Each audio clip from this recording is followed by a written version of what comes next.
A man walks 9x plus 5 km due east, then 2 by 3x km due west, and finally 5x minus 1 by 3 km due east.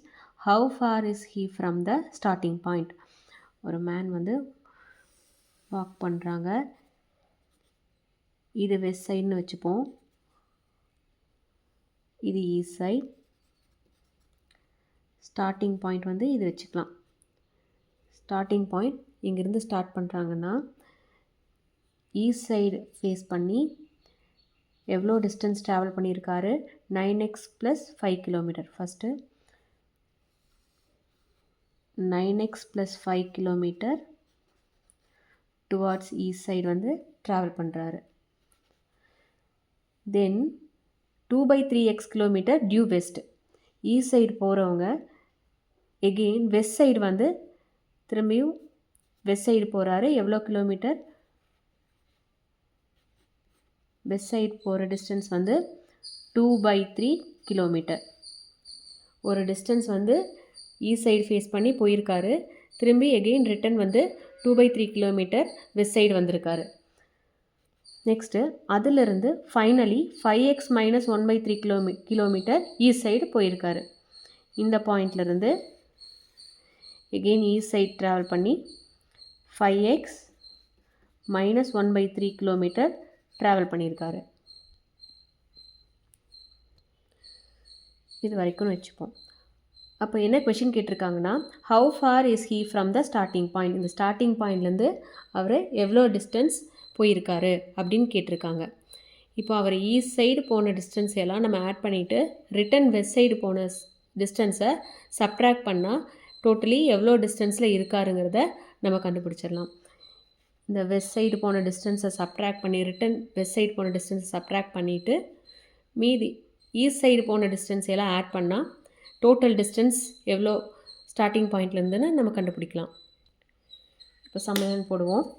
Distance he walk towards east. First எவ்வளோ distance travel பண்ணியிருக்காரு? 9x plus 5 kilometre.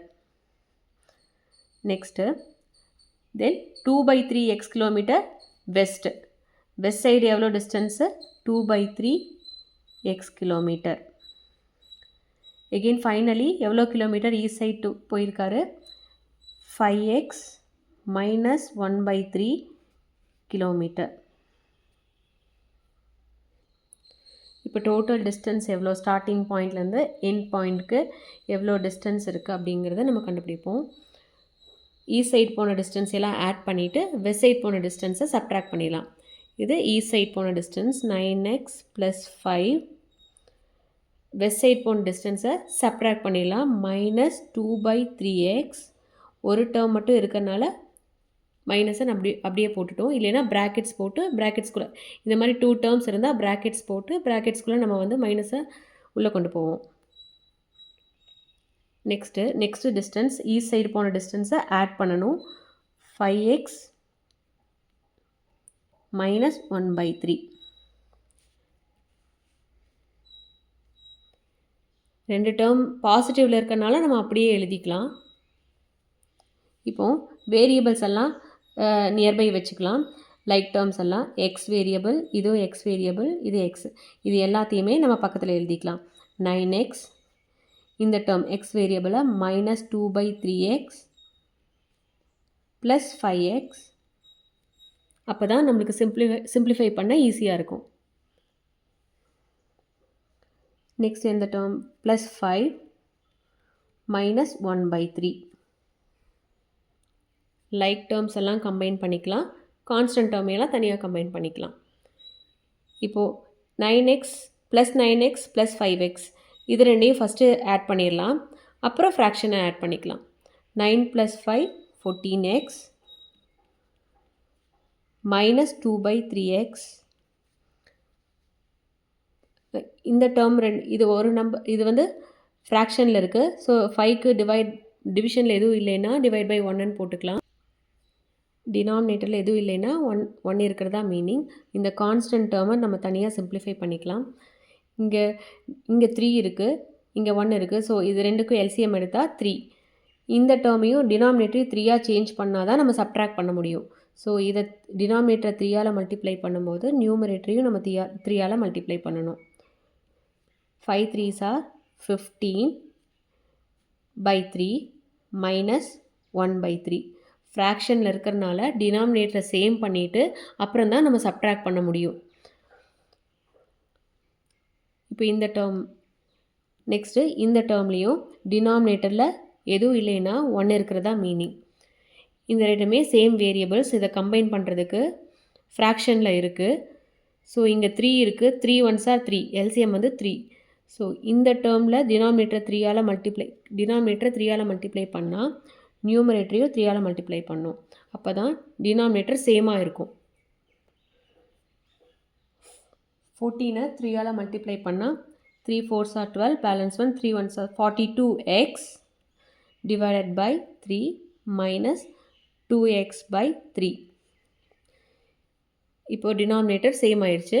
இப்போது நம்ம டினாமினேட்டரை காமனாக வச்சுட்டு நியூமரேட்டரை subtract பண்ணிக்கலாம். இங்கே டினாமினேட்டரை காமனாக வச்சுட்டு நியூமரேட்டரை சப்ட்ராக்ட் பண்ணால் 15 - 1. வேரியபிள்ஸ் இருக்க டேர்ம்ஸை தனியாகவும் கான்ஸ்டன்ட் டேர்ம்ஸை தனியாகவும் நம்ம சிம்பிளிஃபை பண்ணணும். ஃப்ராக்ஷனில் இருக்கிறனால எல்சிஎம் கண்டுபிடிச்சிட்டு டினாமினேட்டர் அண்ட் நியூமரேட்டரை நம்ம வந்து எல்சிஎம்மால் மல்டிப்ளை பண்ணணும். நெக்ஸ்ட் இந்த டினாமினேட்டரை காமனாக வச்சுக்கலாமா? ஈக்குவல் டு 3யை காமனாக வச்சுட்டு நியூமரேட்டரை சப்ட்ராக்ட் பண்ணுறோம். 42x minus 2x plus 15 minus 1 14 divided by 3.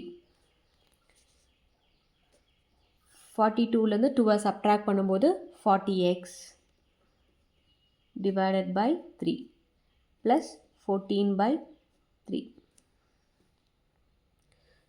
இதுதான் ஆன்சர்.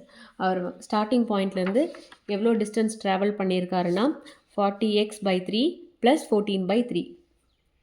ஸோ ஆன்சர் எடுத்து எழுதிடலாம். therefore distance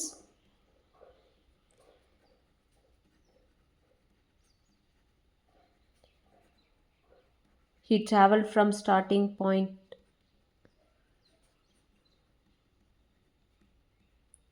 is 40x/3 plus 14/3 kilometer.